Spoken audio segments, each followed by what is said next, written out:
Okay, we are live. I'm going to start it just 2 minutes early to let people get their YouTube notices and come in and join us.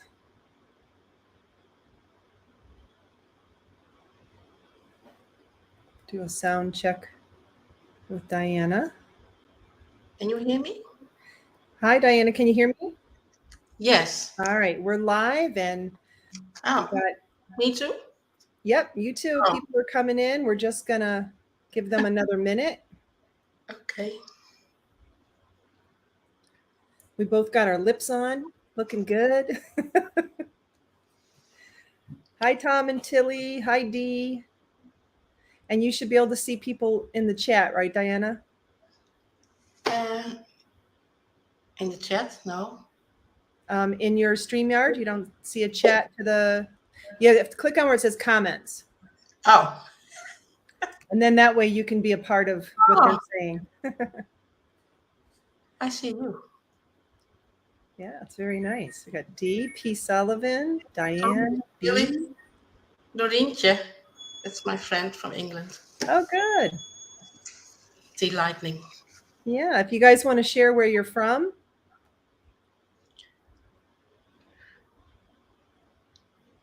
Hi, Shirley. Diane All right, I'm going to try and pronounce that one name. XJ Wajimshimi? Jim. Diane. We're going to have to get some easier ones there. All right. Well, it's the top of the hour. I am so excited about this interview with Diana. I've been friends with her for a while now, and I'm just really excited for her to share her story with everyone. So basically, what I want to do is I'm going to start by asking Diana some questions, and we would love for you guys to ask questions that you would want to know about Diana's awakening story and her faith journey, because that's really what these interviews are about, is trying to encourage those who have stepped away from a high control religion, but we want to encourage them to still keep their relationship with God and Christ, and not throw the baby out with the bathwater, as they say. So first off, the title was Dutch Pioneer. So Diana, tell us where you're from. I'm from the Netherlands, born in Amsterdam. I'm 3 years younger than you are. We'll make people do the math. 3 years younger than me. Yeah. You had to make sure they knew I was older. Thanks. Um, well, I was born in Amsterdam in a hospital, and my parents adopted me when I was 10 months old. That was the legal age in Holland at that time. And we went to a small village in, an hour from Amsterdam. So you've been living in Holland your whole life then? Yes. Okay. And we kind of have a little connection there because my husband and his family are Dutch, but he grew up on the island of Curacao, which is a Dutch island. It's near Aruba. Aruba got their independence though. So his family all moved to Holland because it was better, prospects for work. So I've been to Holland a couple times. It's beautiful there. Hope to go back. I know a few Dutch words.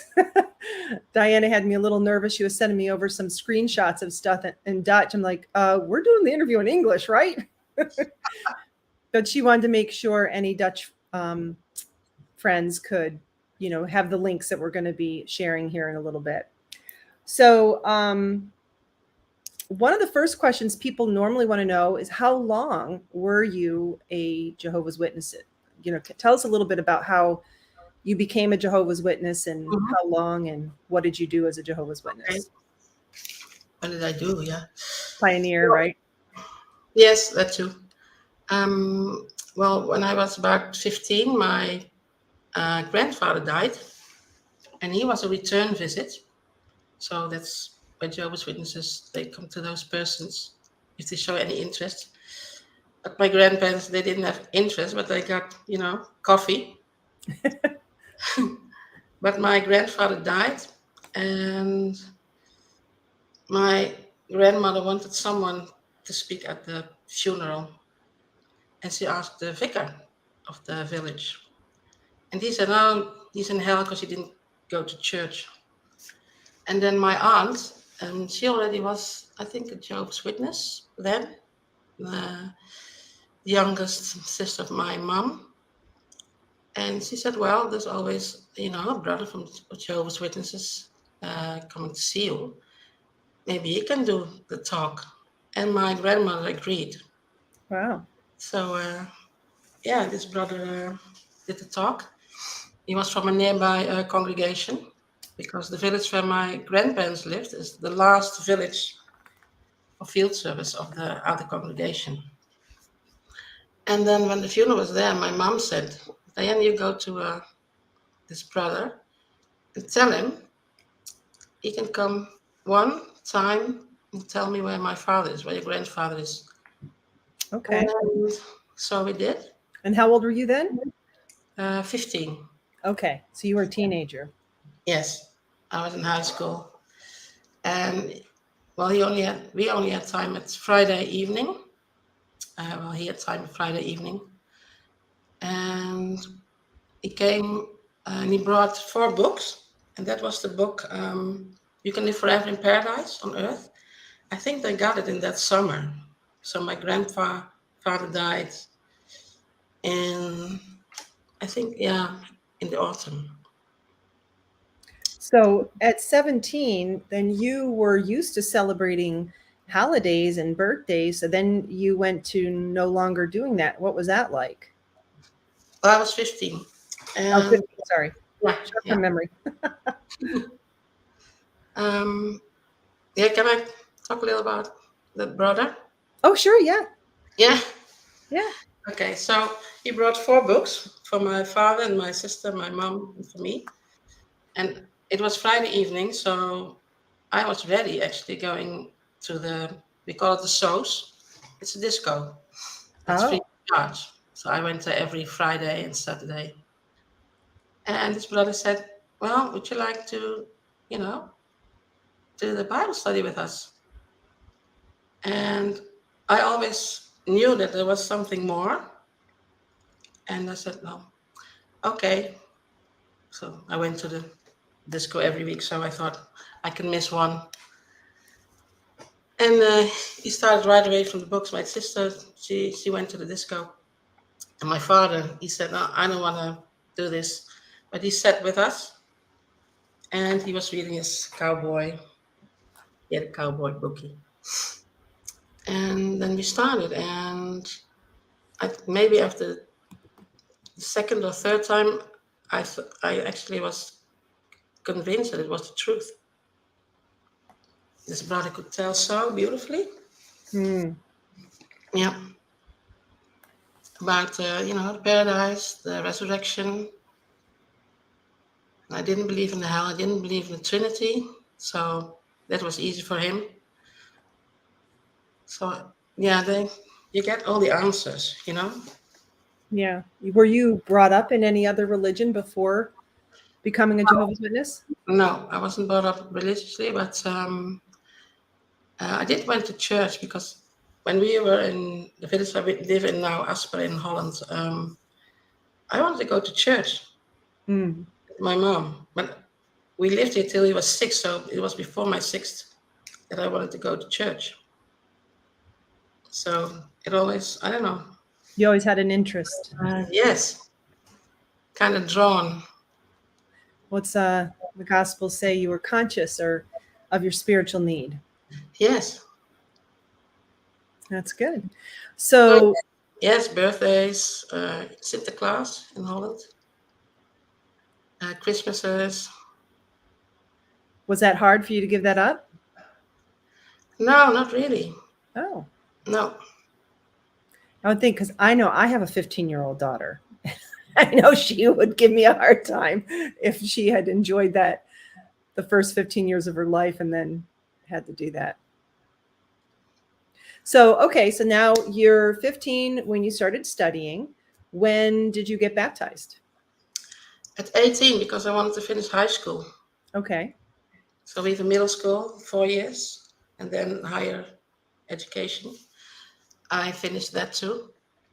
And So they then, weren't really pressuring you because you weren't brought up in it. You had just started learning well, about it at age 15. I had Bible study for 2.5 years, Yeah. maybe longer, because so this brother, I have to tell you, this brother, he after well, we didn't actually finish the book, but he got this fellowship. But because my aunt, she was already Jehovah's Witness with my uncle, and they went to the Kingdom Hall in Leerdam. So Mhm. we got Bible study on Friday, and Sunday we were in the Kingdom Hall. Wow. Yeah, but this brother got this fellowship, and so we were going to the Kingdom Hall already. And then the elders at that time, they matched me up with a sister who I consider my spiritual mother, Yvonne. And yeah, she really, gave me an education to go in field service. She took me in field service, gave me study, taught me some things about praying, and So then there was positive stuff in the beginning. yes, Yeah. well, Yeah. throughout actually. And that's one thing I'd like everyone to know, because we've had some people come on the channel who are still current Jehovah's Witnesses, and we love the people that are still going to the Kingdom Halls. I'm married to one, and it's not a hate thing. It's just it's an awakening thing. It's a realizing, kind of thing. But I just wanted to say that for the record, we're not here to bash, Jehovah's Witnesses. We do have um, concerns, thoughts, opinions about the leadership, but we'll get there. So, someone in the chat asked, when did you, start pioneering? How long did you pioneer for? Like, what motivated you to be a pioneer? Ever since I heard about it for the first time, I wanted to do it, but I was still in school, and I wanted to finish school. And then actually I um, started my first job in an office, but I couldn't work there for full time, part time. I worked full time there, and I really loved it. But I wanted to work full part time Mhm. to be able to pioneer. So when was this? 89, 88. I started. So about 20. You started when you were 20. Yes, Okay. And you did that for how long? almost 10 years. 10 years. Wow. Maybe I started at 19. 1988, yeah. 1920. So not a full 10 years, because I got depressed. We all know why now. Because I was, I had a cleaning job before and after office hours and during the day. And we still had to do 90 hours a month then. Yeah. That was old school. Yes. So during the day, I did my pioneering, and early in the morning and in the evening, I did my cleaning job. And we had two meetings, of course, during that time. During the week, we had the book study and the school and kingdom ministry. And I worked after the meetings as well, my cleaning job. So, yeah. You've always been a hard worker, I can tell. Now, did you have siblings? Yes. And did they become Jehovah's Witnesses? No, my sister that I grew up with, she was also adopted. She's a year and a half younger than I am. She got Bible study from a sister, but well, she actually only remembers the trouble that sister had with her husband. So Yeah. luckily, and she never got baptized or no. And well, my sister and I, we were adopted. She's not my blood relative, but so my parents asked us, "Would you like to go, and meet your biological mothers. And we got help from this organization. And my sister's mom, she wanted to have contact, but mine didn't. And years later, my sister said, I want to have, the files about the adoption. I said, okay, and then I have to go to the Child Protection Service in Dordrecht, in another city. And this woman, she said, well, Diana, I already have your file ready, but I have to still make copies for your sister. So you can read your file. And in there, I read, and I have a half sister. Oh. Yeah, 5.5 years younger, Cindy. And I read that my birth mother, that she got engaged, and his name was in it, and an old address. And then I told the woman of this Child Protection Service, she said, look, it's an old address and the name of her fiance. And she looked at it and she said, oh, I won't say anything more. So because I was working cleaning at the offices, and they had all the telephone books, they still had telephone books then, of Holland.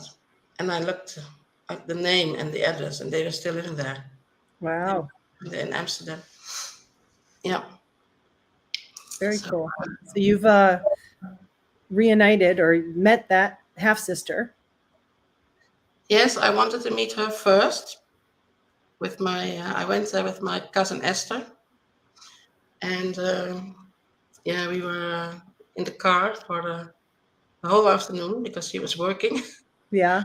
I thought, well, my birth mother didn't want to see me, so I thought if I go to my half sister, then the threshold is not so high to meet me. So, Yeah. but in the end, we met a few times, and then she didn't want to anymore. And I met my half sister a few times, and she didn't want to anymore either. Oh. Yeah. But at least you know your history, and you know Yes. your parents that raised you. Yes. Now, are they still alive or? No, my mom died in 1996, and she got Alzheimer's at a young age. Oh. So we started to notice when she was maybe mid-50s. And she never became a Jehovah's Witness. Yes, she did. Oh, she did. Okay. But So she had passed before you woke up. Yes. Okay. So you don't have to go through anything like that. What about your dad? My dad never became a witness, but he was Christ-like. Mm-hmm. Yeah, and he had a sister, an older sister, who was a witness actually, and a cousin of mine, who's also still a witness. So he doesn't even know actually. Yeah. And so that was from another sister, the son of another sister of my aunt, another aunt, and I have another aunt who was a witness. She also died, and she has a granddaughter, and her children. One of her sons is still in, and I had a very, very good relationship with her. She's a Jehovah's Witness too. But now it's Yeah. laag beetje. So let's fast forward a little bit. You're going along. You're a pioneer. Your life's pretty good. Now, you didn't get married or have kids or anything like that. So you were the I got married. Pardon? I did get married. Oh, you did get married. Okay, tell us about that. Was he a witness? Yes, he was a witness. He's Persian. He wasn't Persian field. Oh, yes, right. Yes. Yeah, for 18 years. But not always happy, but Was he a Jehovah's Witness? Yes. And so did you end the marriage before you woke up? Well, in 2019, in December, I found out that he had an affair. Okay. And yeah, wasn't the first time, but so I wanted to end it. Yeah. And he, so that was 2019, December. So COVID hit in March, Mm-hmm. a few months later. And I was in auxiliary pioneer service. I was in a complete high because we had a special convention in 2016. Mm-hmm. And in 2019, we had an international convention in Utrecht. So I was completely in a high, you know? Yeah, you're feeling a little free from a bad situation. But then what When you, happened? What kind of started making you see things differently? COVID hit, but I was in auxiliary pioneer service for 3 months then. And before that, my friend Doreen, she called me in 2018, I think, told me that she had a feeling that she wanted to tell me she got anointed in 2017. And when COVID hit, we started to read the Bible because I didn't have work. I'm a taxi driver. We didn't have work, but I got fully paid for the whole year. And we started reading the Bible, and well, the things didn't add How up. dare you? Yeah, and I was starting to research things about the organization, and my friend Doreen started researching things about narcissism. She had to deal with that her whole life, and she sent me stuff about that, and that is actually how we found out that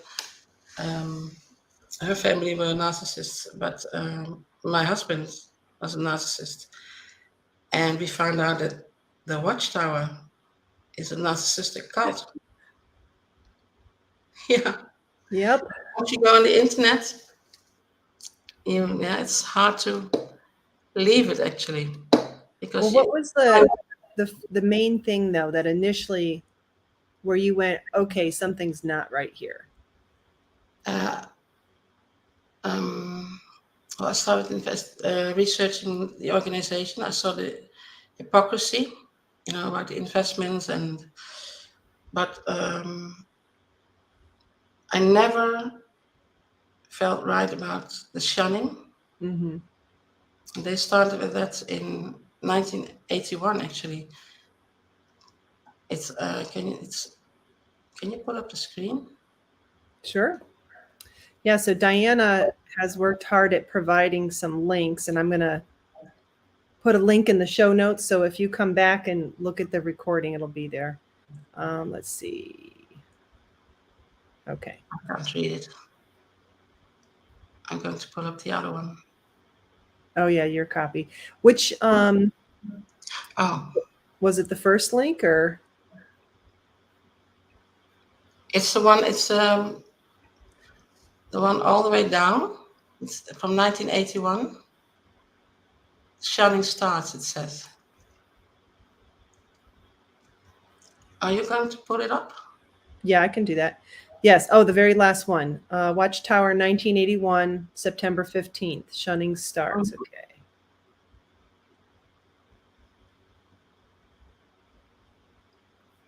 Is that showing up? Okay. Yes. Okay. I can't read it. I'm going to pull up my screen.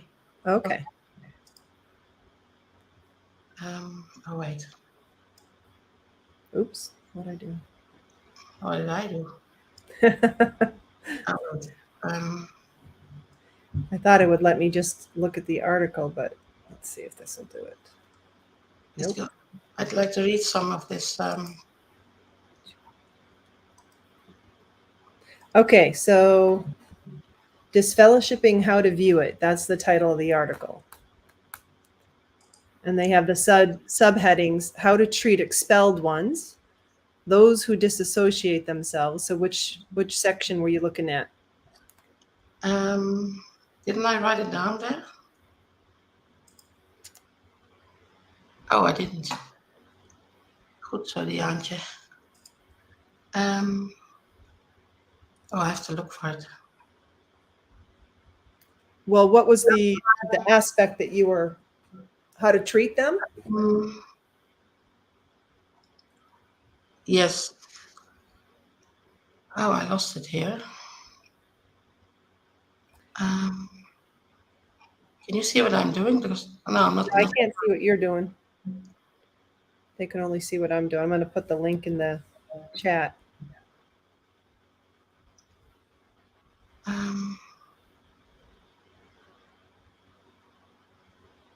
We'll just speak about, what you. Yes. Well, this is the first Watchtower that actually says that we have to shun those who are expelled.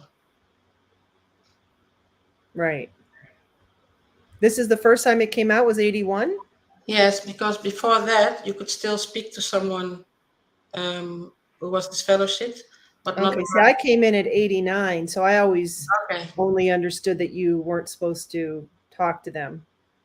Yes, but you weren't allowed to speak about spiritual things. How to treat expelled ones. Some questions, however, may arise about how we should treat a former member who has been expelled.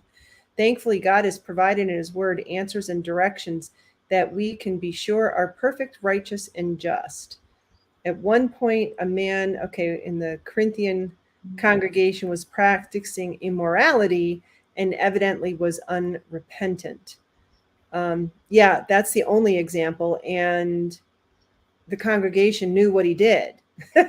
Whereas in Kingdom Halls, they just make an announcement that you're no longer one of Jehovah's Witnesses, but no one knows why. And of course, they start, speculating and, gossip, even though we're told not to. Once he was expelled, he was be treated as if he were just an average person of the world whom the Christians might meet in the neighborhood or daily life. Note what Paul said. Oh, I found it. Okay. It's paragraph 12. Okay. And it says, yes, the Bible commands Christians not to keep company or fellowship with a person who has been expelled from the congregation. Thus, this fellowshipping is what Jehovah's Witnesses appropriately call the expelling and subsequent shunning of such an unrepentant wrongdoer. So shunning. Yeah, there it is. Yeah. I remember it changed in 1981. So yeah, and in the CSA stuff, they said we don't shun. Right. Yeah, they don't really use that word too much nowadays. It's all basically they're disfellowshipped, and they don't use the word shunning, but that's what they do. So that was something that your research you came and found that, and yeah, through videos on YouTube. Yeah. But did you have any trepidation doing that first search on the internet? What? Oh, trepidation. Were you nervous? Did you feel like, oh, I shouldn't go look this up? No, Or not at all. Oh, okay. I don't know why? Why? No, I didn't. You felt like it was totally fine, and I didn't feel any fear or guilt. Okay, good. Very good. So that was one thing. So the shunning, the disfellowshipping. And I never believed that a loving God would kill billions of people in Armageddon. Yeah. Unless you're a Jehovah's Witness. Yes. Yeah. So that's an interesting one, because if you talk to the average Jehovah's Witness, they don't believe it either. So they will say, well, what do they say? That Jehovah knows the heart. That's right. That is true cognitive dissonance at its best. That's what I thought too. So, but there were so many good people in the world. Yeah, I mean, I used to look like at the neighborhood I was in, and you'd see parents and, teaching their kid how to ride a bike, and, like being loving and Christian. And you're like, really? God's going to destroy them just because they didn't accept the Bible study from Jehovah's Witnesses and get baptized as a Jehovah's Witness. Just I never really kind of believed that, because when I first became a witness, I just viewed it as this is the church I was picking, Mhm.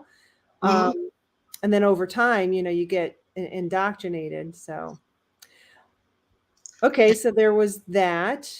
And Now, there's a so little it sounds like video. you were just you finally had some time because of the pandemic, and you were able to do some deeper study and became aware of things. Yeah, and And then, my friend and I, we've been reading the Bible, yeah, every day through yeah. WhatsApp. What were one of the theological things you found that didn't agree with your Bible reading? 144,000 reigning in heaven. Yeah. So we found that out, I think, in February 21. Is that true, Doreen? Yeah. Yeah. I Revelation went, 5, verse 10. And I looked it up in the Kingdom Interlinear, and it says upon, and they use the word epi. over.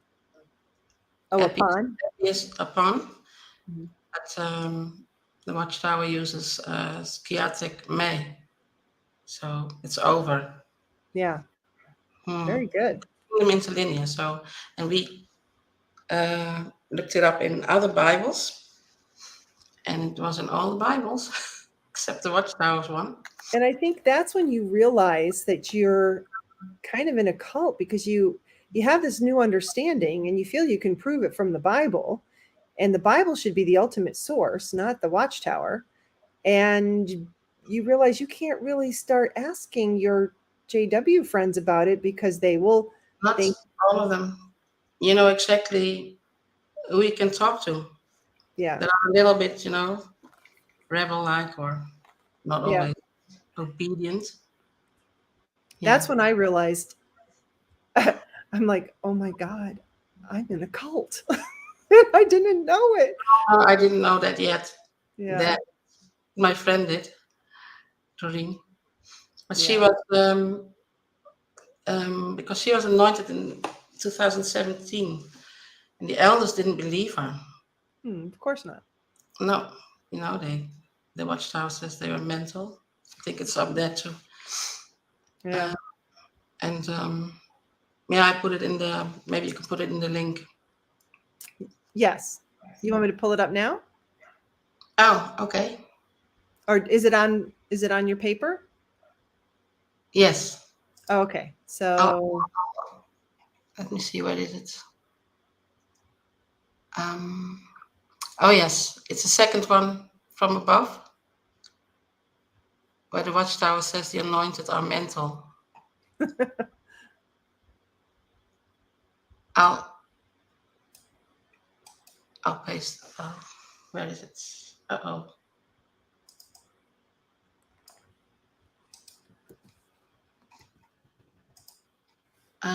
here, memorial partakers. Yes. A number of factors, including past religious beliefs or even mental or emotional imbalance, might cause some to assume mistakenly that they have the heavenly calling. Yes. Yeah. And that's yeah, maybe I should say this too. So last year, and now I'm going forward in time. I told some of my friends, sisters, that I was not going to go anymore.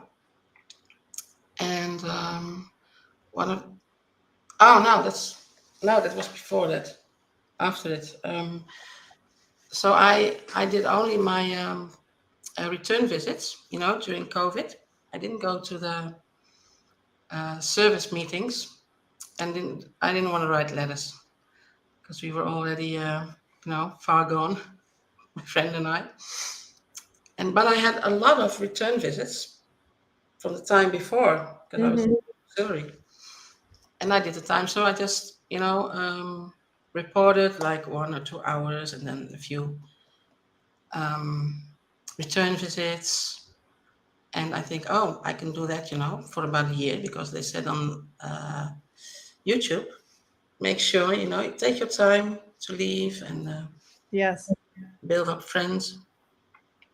So I did that for a while, but um, it got noticed that I wasn't on the meetings, and they only saw me on the meetings with a black screen. And in the beginning, I said hello, and at the end, I said goodbye.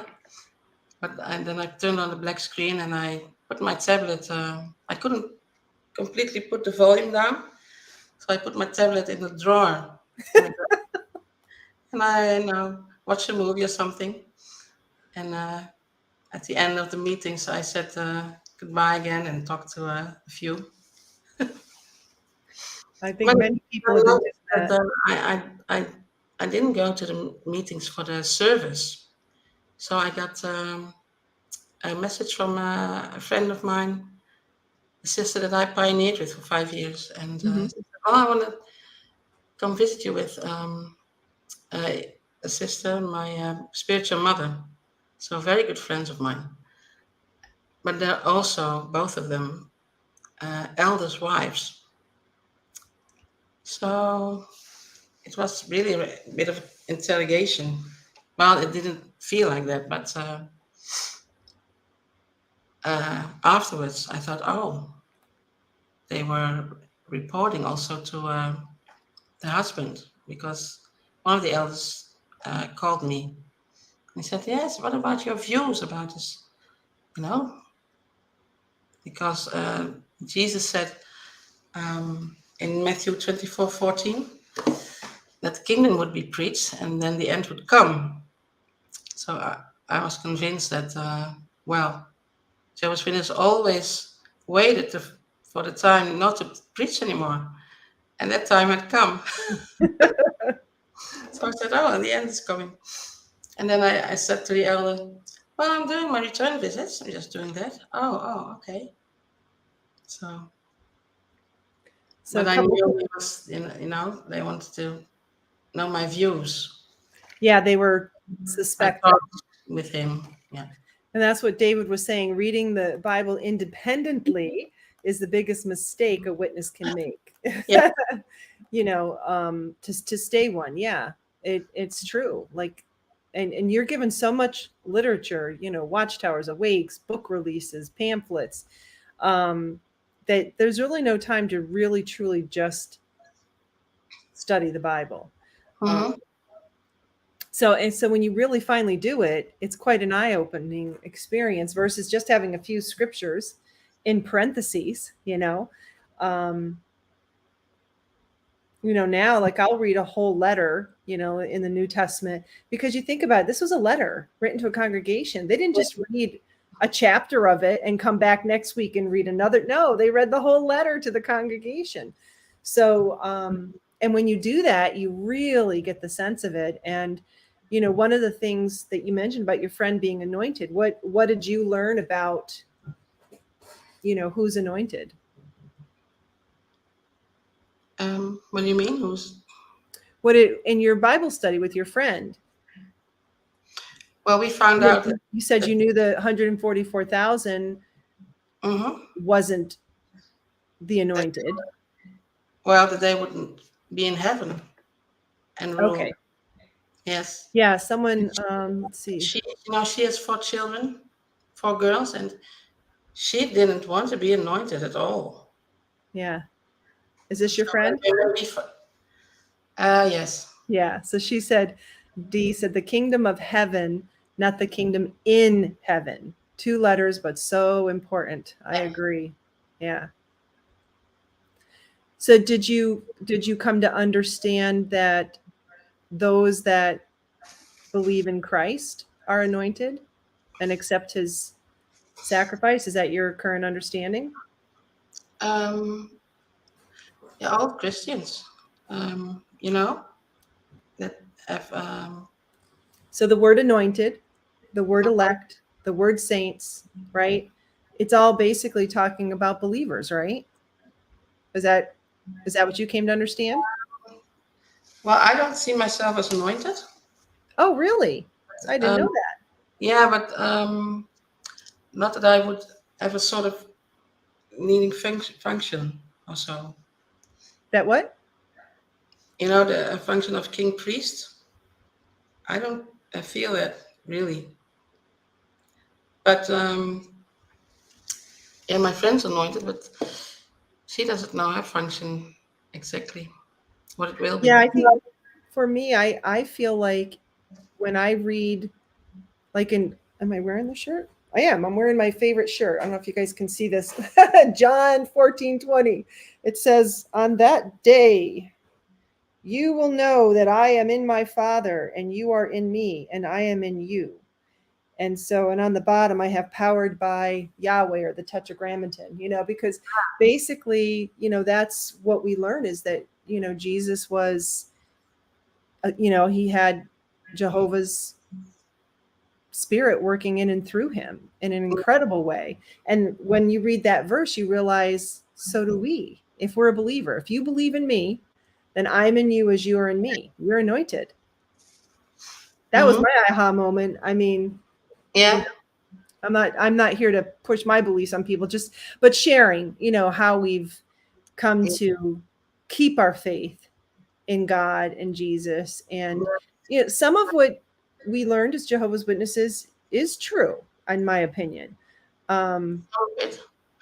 but that's kind of how things that keep us away from God work. That it's always with a little bit of truth to bring in the other Yes, things that's that are it's a deception. repressive. And you think about when Jesus was on the earth, what he did with the Pharisees, who were the religious leaders of the day.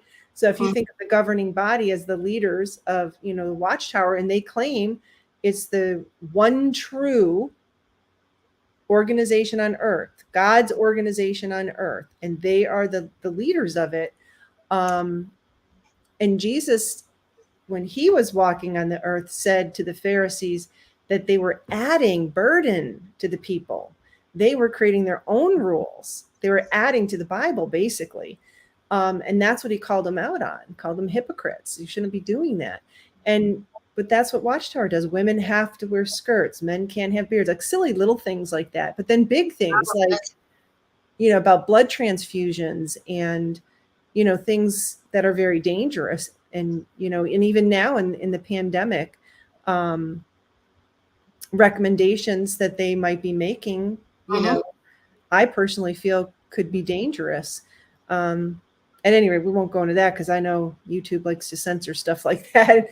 But yeah, so kind of got off on a tangent there. Sorry. Yeah, but I never believed that the New Testament, the Greek scriptures, are only written for the 144,000. Right. Then you're anointed. Thank you. So Diane B is asking, do you have any family members that have also woken up?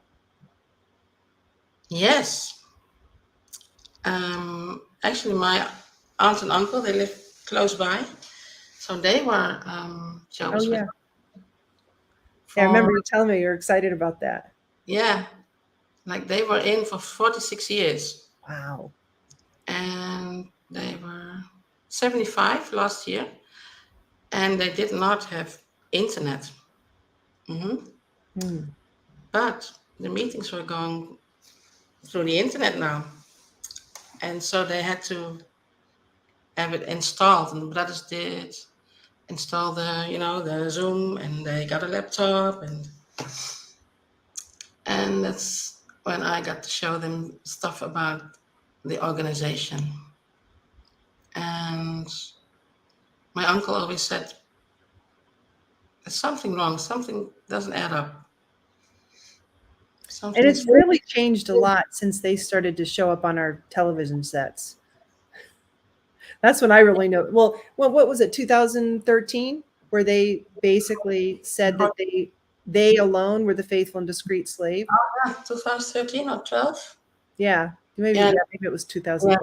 In 2010 they got that elders book with all the rules, the first edition, I think. You did? No, I didn't. Oh, The eldest did. yeah, yeah. I got it from the internet, actually. I know. I was like, I couldn't believe all the stuff that was on the internet. It was amazing.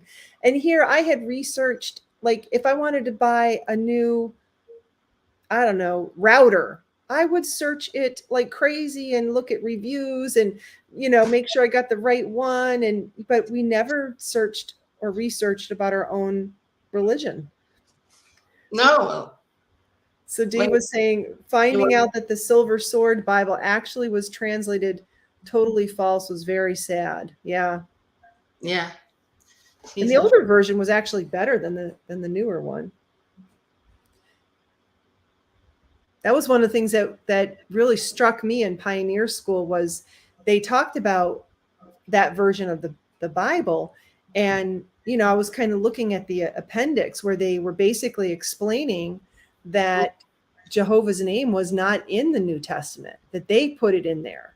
And I'm thinking, I mean, okay, I know it's God's name, but, don't the that, scriptures say not to add anything?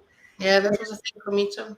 Yeah. And if Jesus never called them by name, at least where it was recorded in the scriptures, and Yeah. that was like the whole main thrust of our identity as Jehovah's Witnesses, that was seemed really amazing to me. And then when they admitted that, it kind of made sense where they were quoting the Old Testament, and the Old Testament did use the Tetragrammaton.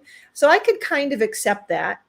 But where they just decided that where the real original language was the word Lord, that they decided to change it, that's when I started to go, that doesn't seem right. No wonder they get criticized, or, people don't accept the Bible. Because I would go to the door out in the ministry and people go, that Bible is, fake or something like that. Because we had the tablets, and I would go, oh, well, what version do you use? And she said the King James. I went and did that. That was kind of cool to be able to do that. But it did make me realize that the public did not have a very good opinion of the JW Bible.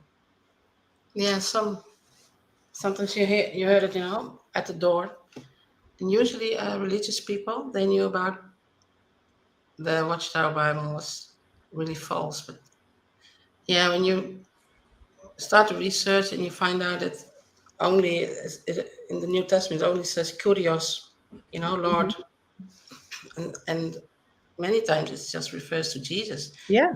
Jehovah.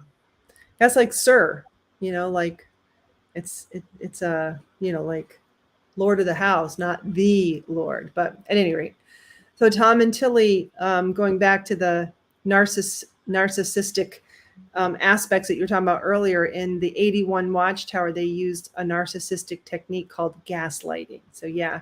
And these are all terms. I don't know about you. Did you ever really know much about narcissism or gaslighting or? Nothing at all. Yeah. Until So, Green started, messaging me about narcissism, because she found out about narcissism a few years before. She knows a lot about that. yeah. TW wants to know, when did you find out about the Australian Royal Commission? Also, I think in 2020. Yes. What was your reaction when you first? Well, that shook me, seeing Jeffrey Jackson lying. Yeah. Yeah. I put a link of the video with Jeffrey Jackson. What was your, like, why did you think he did that? Well, he said it was presumptuous to say that they are the only channel of communication between God and man. And, well, actually, he wasn't lying. He was telling the truth. Yeah. So he's telling the truth there, but lying when he's on Yes, the broadcast. for Jehovah's Witness, he was lying. Yeah. In court with hand on his Bible. He was sworn in. Yeah. I think my daughter was 13 at the time, and I put it up on the big TV, and because I wanted to know, like, why, like, what was the reasoning for that? Because if you really believe it, well, then tell people that was an incredible opportunity to witness, right? And and she came and she was, that's not what he says on the broadcast, you know. Right. So even a young kid could see through that. So yeah, that was one of the biggies for me. And it was so well documented. I mean, it was, you could watch the videos, and then when you see them all big and bad on the broadcast and like they're the governing body, they're, you know, and then you see them so humbled and almost nervous and not presenting well in a court of law. That was pretty, I felt strengthened in my new convictions that they weren't the soul. Yes, You know? completely. And in Jim Fielder's interview, and I've shared this with other people that are about to go on a judicial committee, I said, record or have that video ready to go, and just say, you know, like when they ask him, what do you feel about the governing body or whatever? Said, well, I guess, you know, I don't feel they're the sole channel to God. And, you know, I don't think that's a disfellowshipping offense, since it agrees with, you know, one of the governing body members. What are you talking about? Well, here, play it and let them see it. And they'll be like, whoa. So if they didn't disfellowship him, then why are we being disfellowshipped for having the same opinion? Because really that's my main thing. I don't believe they're the sole channel. I believe that there are leaders and men that we can look up to, we can listen to, we can have pastors, elders, whatever. But the minute they become lording it over, i.e. judicial committees and forced behavior or forced norms, then that's a huge red flag, you know. I didn't see any red flags, but that from, you know, when COVID started and I started researching. Yeah, you had time. Yeah. King David was anointed and also received spirit. Yes. I still haven't figured it out. I know. Aren't we all still trying to figure it out? I think that's the biggest thing is, you know, I really believe what I believe now, but I always say to people, I give myself permission to change my mind should I be presented with more compelling evidence, you know. Because I think once you realize that you were wrong for 30 years, 40 years, whatever it is, it's hard to ever say with 100% conviction, you know. So I think we just always need to keep searching for truth and always checking what our current beliefs are against the Bible. Yes, I'm very careful about saying I have the truth. Yeah. TW, I love my apostate beard. Yeah, me too. Oh, I like, what's his name? Kevin McFree. Yes. Little thing about beards. Yes. Yeah. Is he still making videos? I know he. No, I don't think Watchtower is going after him. But if anyone in the audience hasn't found him, Kevin McFree, and he makes these little animations using Legos. It's hilarious. And I don't know how Watchtower could try and get him for copyright, because if that's not parody, which is totally, you know, fine with anything, you know, I don't know what is.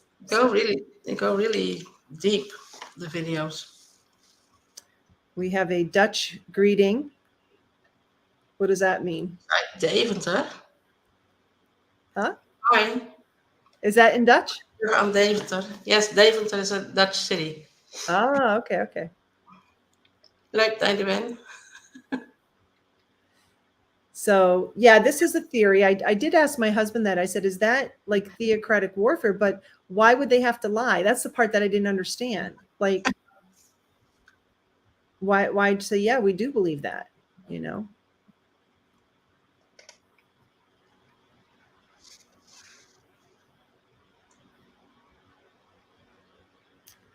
Let's see. Okay. Oh, so when you woke up and you started to not go, like, did you ever get officially disfellowshipped, or did they harass you? Like, what was your exit like? Well, Well, I researched so much that I was convicted that it wasn't that I've been lied to. Mm-hmm. Um, so in the memorial last year was the last one that I didn't attend. you know. And Mm-hmm. after that, I told some sisters, my friends of mine, that I wasn't going to come back anymore and why. And well, that's basically it. Did they make an announcement? I don't know. I You don't don't think know. No, I don't think so because I saw a sister a few weeks back and she just said, hello, we Oh, talked well. Yeah. okay. So, But I went to a sister and I knew she was having an operation. So I visited her and she was so enthusiastic. She hugged me and kissed me and said, "Oh, we miss you." And so I was there. And 2 days later, I got a message from an elder and he wanted to speak with another elder, come visit me and talk about my views. So I thought that's curious because I went to the sister and I think, oh, maybe she called. So I went back and I asked her, did you call the elders? And she said, no, no. She said, I went to a field service meeting and I just said you came along and because you visited me because I had an operation. And we got a call from the elders that we weren't supposed to associate with you anymore. So I said, but you do know I love you, don't you? She said, yeah, but I love you too, but I can't associate with you anymore. mm, And so then I blocked all the elders. yeah. So they didn't disfellowship you, but yet they did. You just, because that's basically what they're encouraging is people to shun. You know, um, interesting. So you had mentioned you had watched some videos and you had learned to kind of exit a little bit slowly and about making new friends. Can you tell us a little bit about how you've gone about doing that? Um, well, I was on YouTube every day. I didn't have to work, so every day on YouTube and with my friend Doreen. And then I got all the YouTube channels.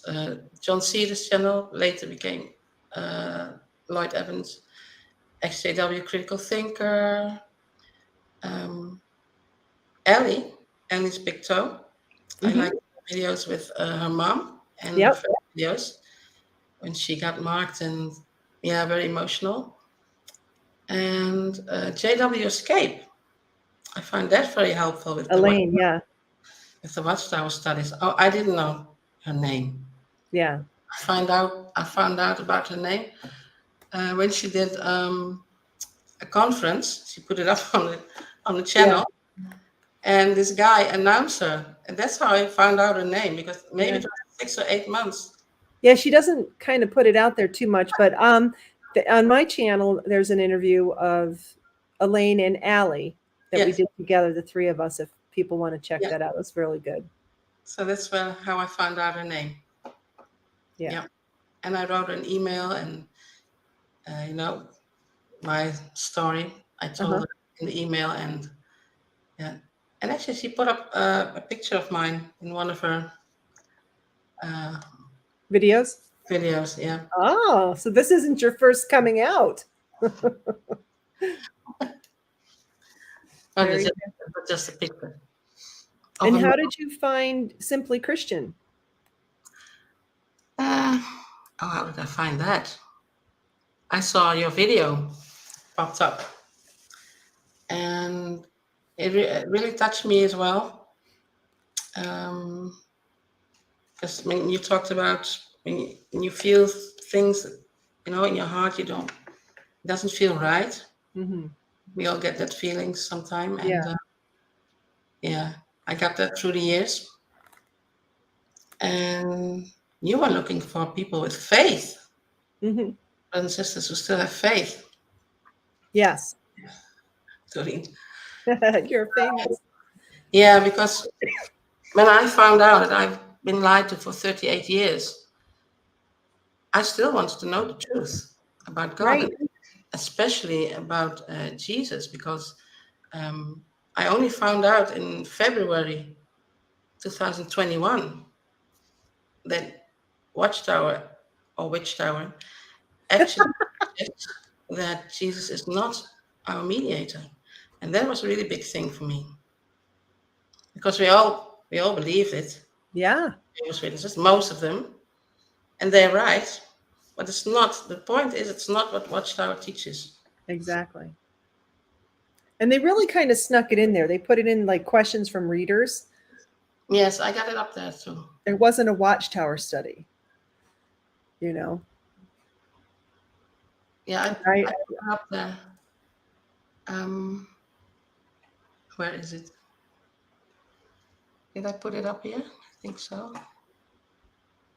Well, one thing I want to let people know that you joined the simplychristian.faith website, and you are like the welcoming committee. I love it. Like, you know, when someone moves into the neighborhood, you come in with a basket of cookies. And so come join us there, simplychristian.faith.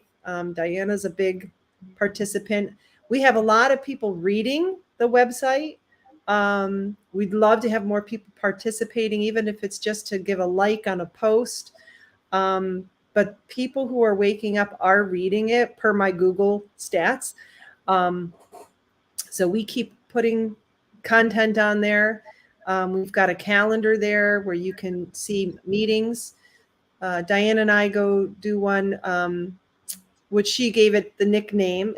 It's officially called the Simply Christian Monetarian Fellowship Meeting, and we meet Saturday evenings that we could try and get those that are like in Australia as well. And so, what did you coin it? Saturday Night Live. Saturday Night Live, even though it's how late for you? It's like really late, like midnight for you, right? Really Saturday night. Yeah, it starts at 11 Yeah. night. So that makes sense. And what Marianne was on it, and I said to her, I'm gonna put out the lights here because it's getting light outside. It was 6:30 in the morning. Yeah. So, you know, we encourage people to come join us. We call it monetarian because we're non-Trinitarian, but it's really about fellowship. It's about having a little family and the warmth, and you know, we pray for each other. We sing songs. We get, you know, songs from YouTube with lyrics, and we mute ourselves, but we do sing along. And we do a little talk. Right now we're going through the book of Mark, and if people want to do a presentation, they can, you know, just something 20-30 minutes, and then we talk about it. So it's very, you know, open discussion, and I find it very upbuilding and uplifting. And our friend Tracy, she has 2 ladies groups that we do, one Tuesday afternoons and one on Wednesday nights Eastern time. And then Diana decided she wanted to help with the Exodus meetings, which are basically meetings where we get together as people in a former high control religion, and we just talk about how that's impacted us, the you know, the emotions and the strategies, if you're still in, how to exit, you know, gracefully, and all those sorts of things. And so she took a group Tuesdays at 1 Eastern. I always mess up the time. And in Europe, yeah, and 8 o'clock in so the UK.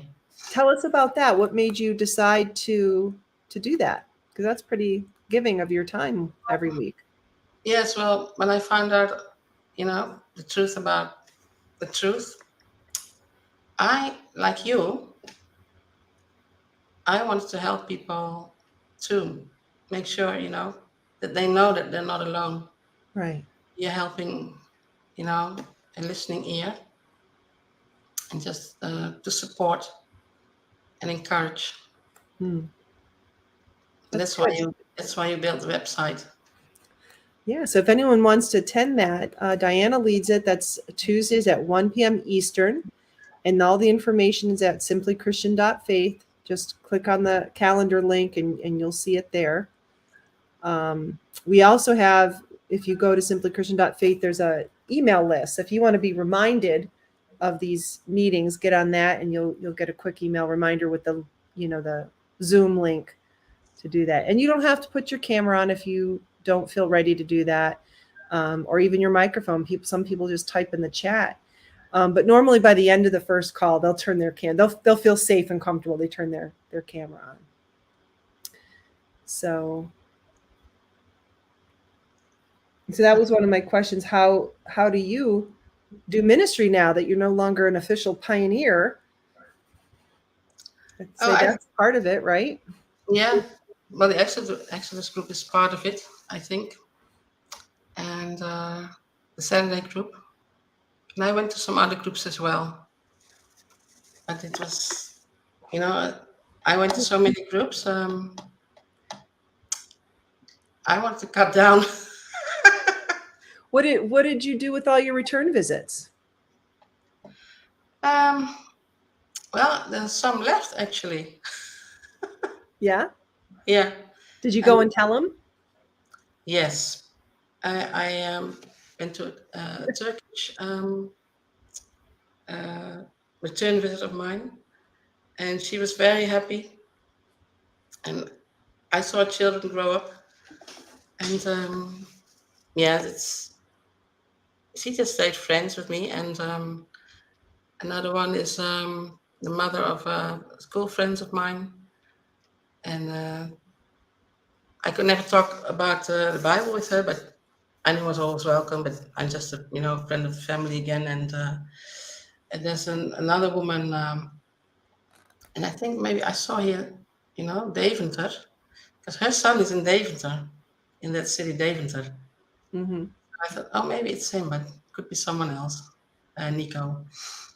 But my return visit, and I've known her for a long time because her daughter's always been a school friend of mine, and she always wanted to read the Awake, medical stuff, and she actually had Bible study from Pioneer.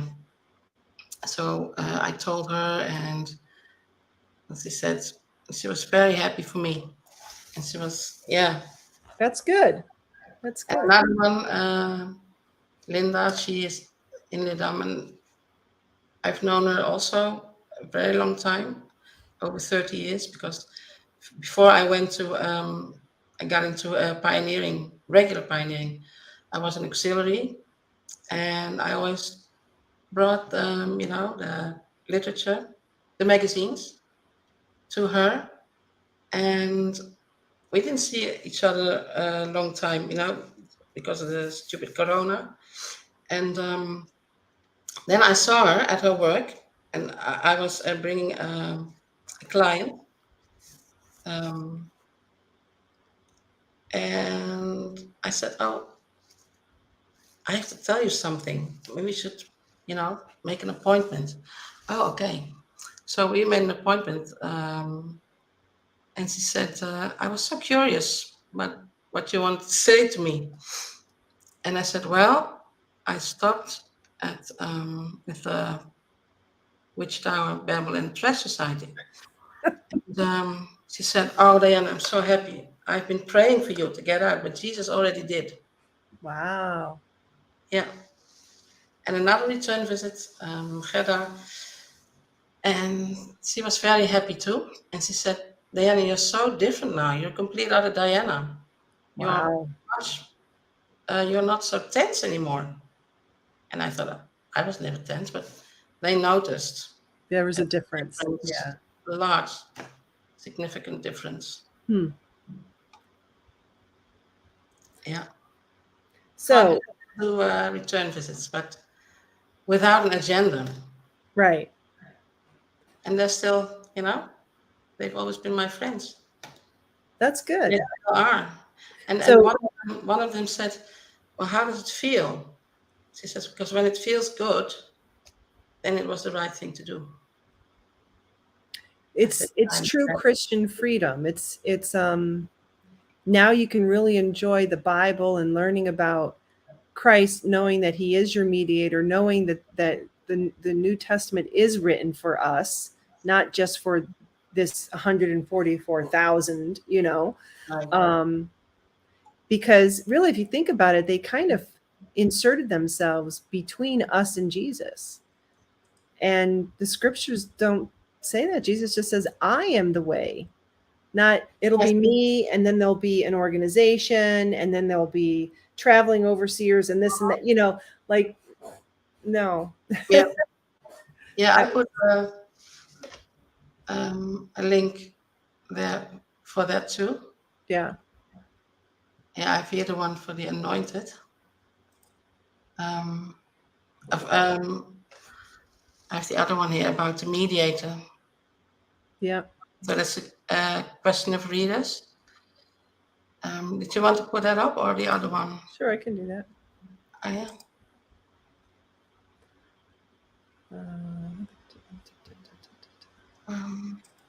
So they see it on the screen, right? Yeah. Okay, which one? Where they say that Jesus is not the mediator.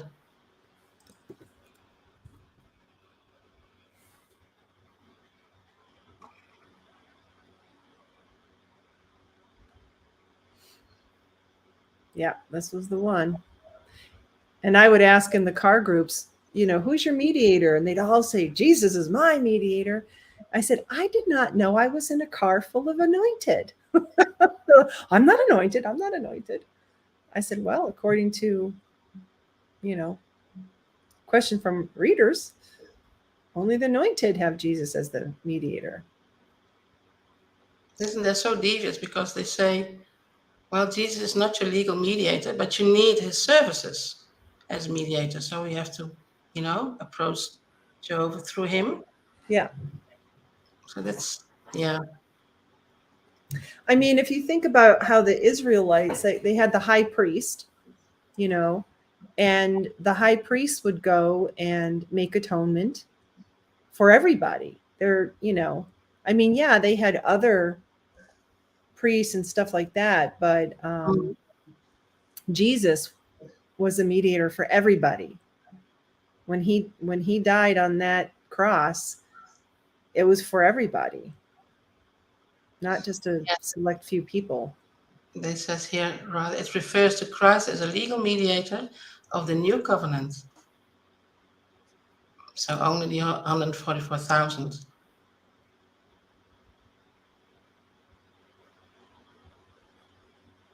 Yeah.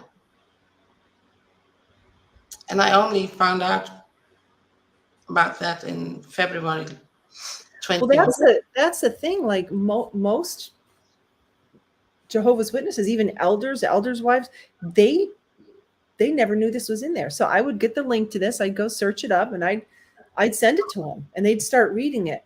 Well, and then the cognitive dissonance would kick in, and how they would try and spin it. Yes. But that's the indoctrination. That's the incredible training that we would do that.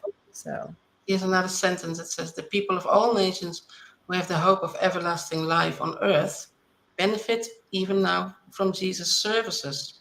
See, though he is not their legal mediator, yeah, for they are not in a new covenant.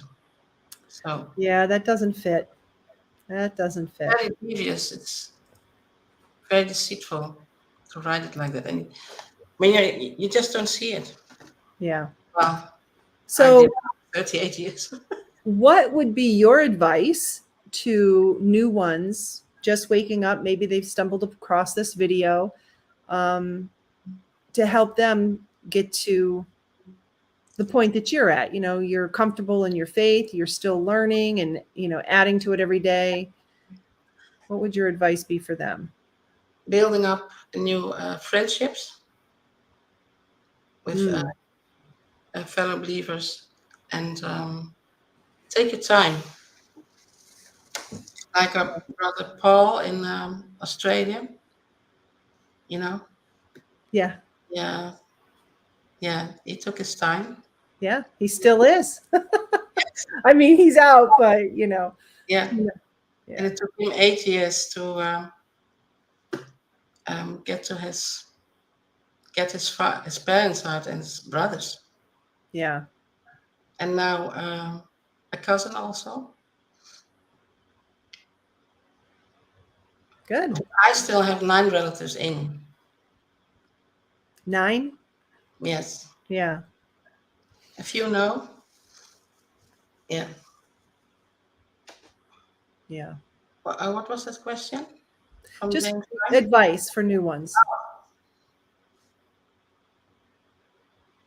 Yes, the Spirit helps us. Just reading the Bible and let Spirit guide you. Yeah. That's Diana, how many of your studies were baptized into Watchtower organization? luckily none. Yeah, it's kind of weird to think how hard we worked at that. And then, whew, I'm glad I wasn't successful. Yeah, yeah. I had a study here with a neighbor and with 2 other sisters, and one of them was a.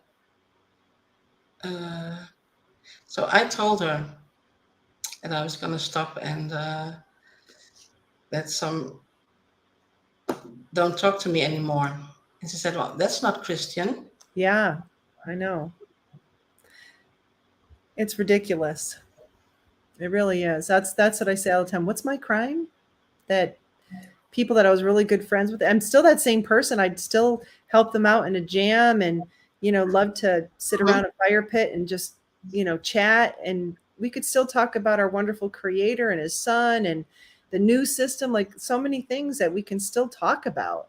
You don't have to be a clone of each other, but Yeah, well, Diana, you are a lovely person. I'm so happy to call you my friend.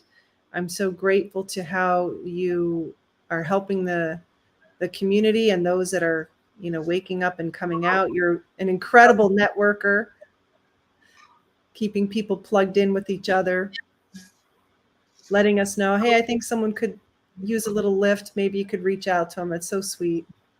yeah. Well, actually,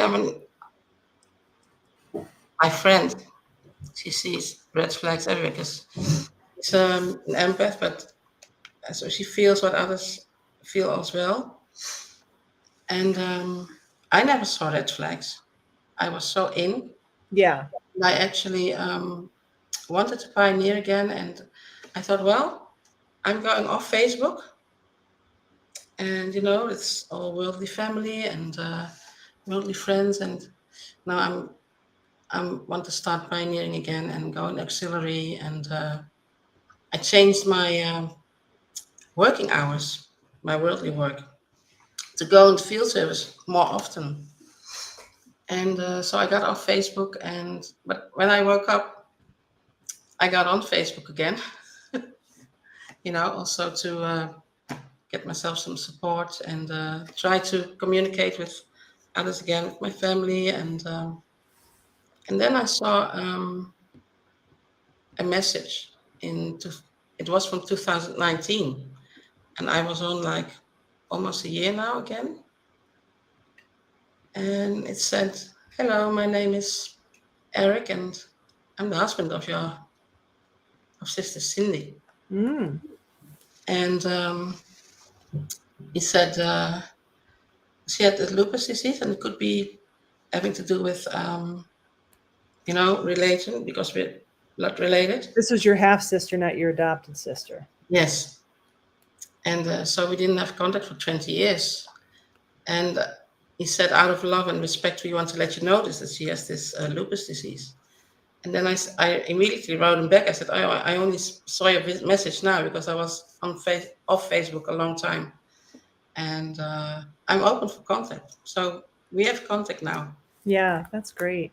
Yeah. She's not a Jehovah's Witness too, She luckily. is? No. Oh, she's not. That's good. Yeah. All And right. talked about. Did you want to talk about some more about the governing body, or? Whatever, if you want to. Oh, because I put up some links. Can you put? I did share the whole page, so Oh, everyone good. has access to that, and I Yeah. call it Diana's research, so Okay. they can go look at that stuff. Um, I want to read something here, but I Okay. because this is something that shook me so much. Because I heard stories from friends of mine who were sexually abused. Mm. One friend was a year older, and another friend was 20 years younger. And then I heard from a friend of mine that her four brothers were sexually abused by this brother who said he was anointed and he was a pioneer. Mm.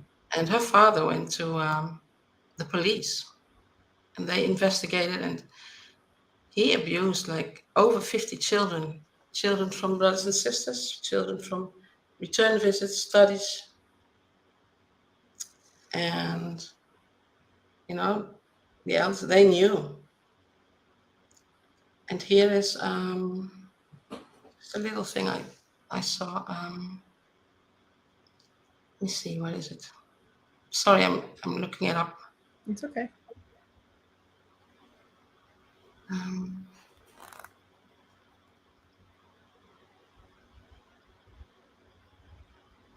Baptism, God,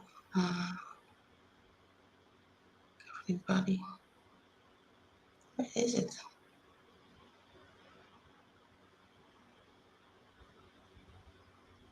Oh, oh, here it is. Maybe I can read it. Copy paste. You taught me that. Here, this is what is it? It's awake from 1999. Okay. Is it April 4? 4/8. Yeah, that's, and it's an awake. And the title is "Who Will Protect Our Children?" And then, wait a minute. I have to look for the paragraph. I Okay. didn't put it up there. Oh yeah, there's a heading. Parents can do much. And here's a paragraph. It says, "Think of the heartbreak of parents who have discovered too late that their children have been abused by trusted clergymen, teachers, or even close family members. It would be good for you as a parent to ask yourself, does my church tolerate or cover up child abuse? Is my religion holding firmly to high moral standards?" Well, Watchtower does cover up, and it doesn't only tolerate pedophiles, they facilitate them, in my opinion. Yeah, I think it varies from kingdom hall to kingdom hall, but if someone says they're repentant and they're truly sorry, they accept that, and it's like, this is a sick person, needs help, and it's a risk to not make sure that they're identified, because other people will fall Well, prey, especially if they have any kind of authority. You tend to trust that. Oh yeah, my kids are going out in field service, sure, they can go with uncle so and so. I'm sure everything like that's happened quite innocently, but and that I'm sure they think, well, I don't want to ruin their life over this mistake. And yeah, but that's not the way it's supposed to be done. it's really If you- dangerous. It's a dangerous, it's a dangerous organization for children. And the last sentence says, answers to such questions could help you to make wise choices in protecting your children. Yeah, like get out of there. yeah.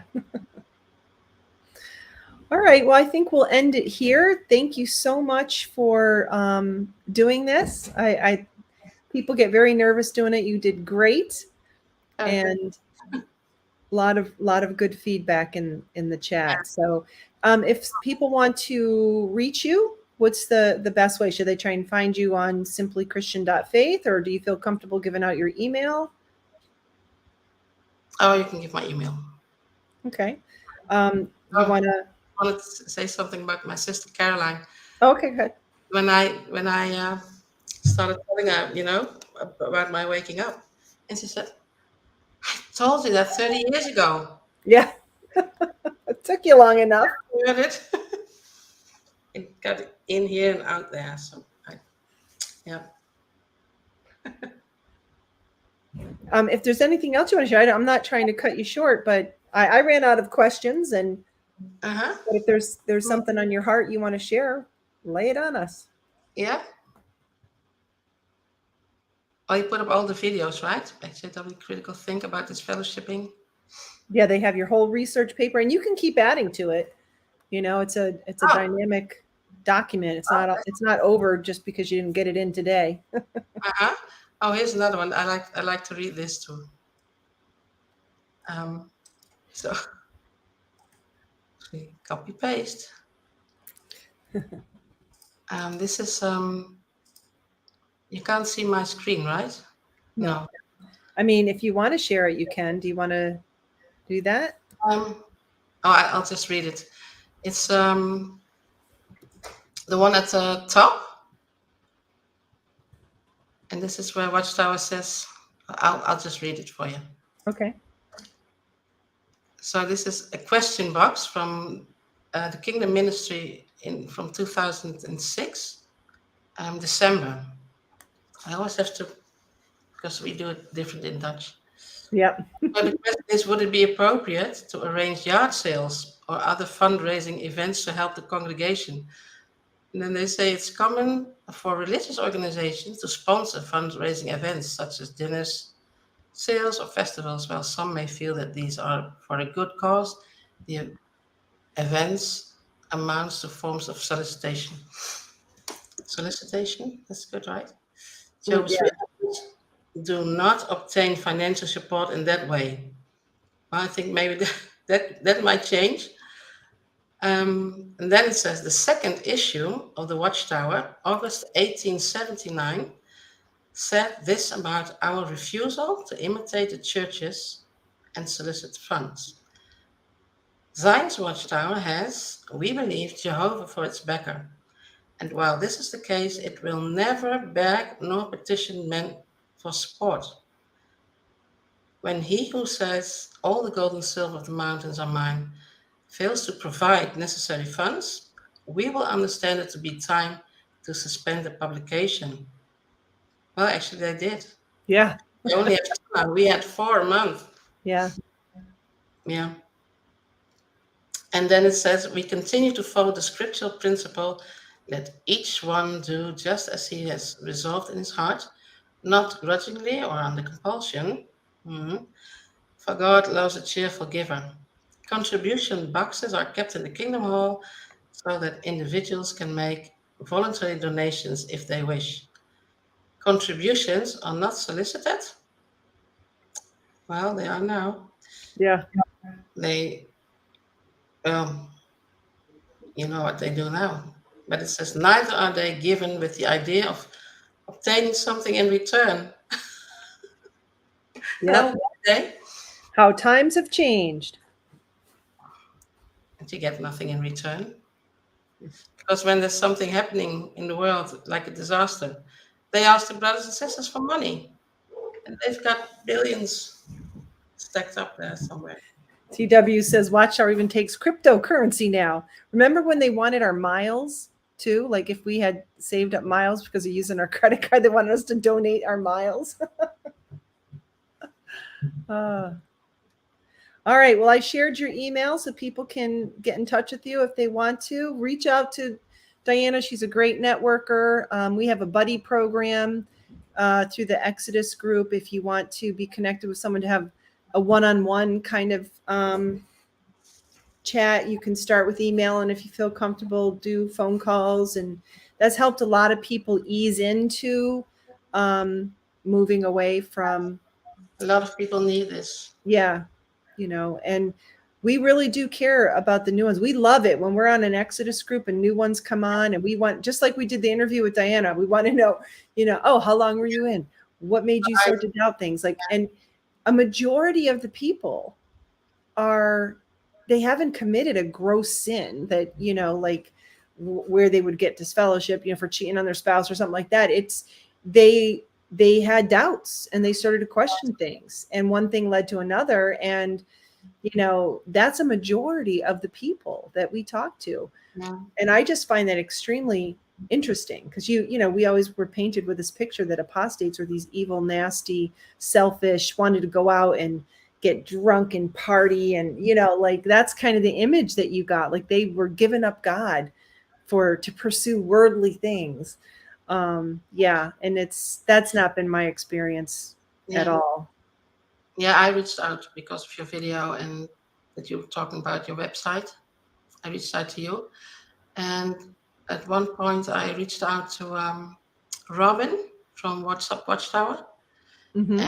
and, but they haven't been doing videos for a long time. But I only discovered them like 2 years ago in 2020, and I reached out to her, and she made time, like you made time for me, in a very busy schedule, and because she worked a full week, and she got up early for me.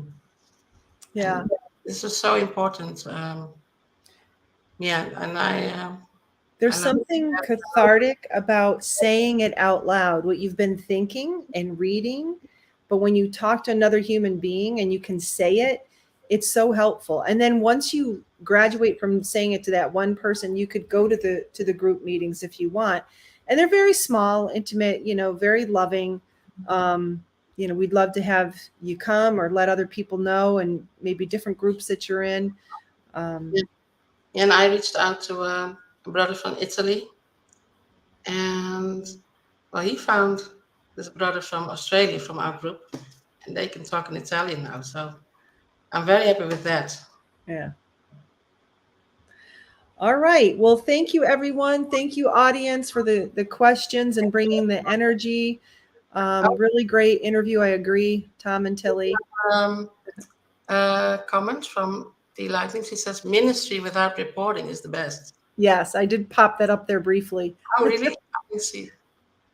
Yeah, it truly is, because it comes from the heart. It's not forced. So, all right, everyone. If anyone wants to be interviewed, please let me know. People love to hear your story. It adds to the support out there. It's probably the most valuable Me Too movement to help people realize they're not crazy when they're having these thoughts and doubts, that there's other good people that have gone through the same thing, and they are still serving Jehovah and loving Jesus and living Christian lives.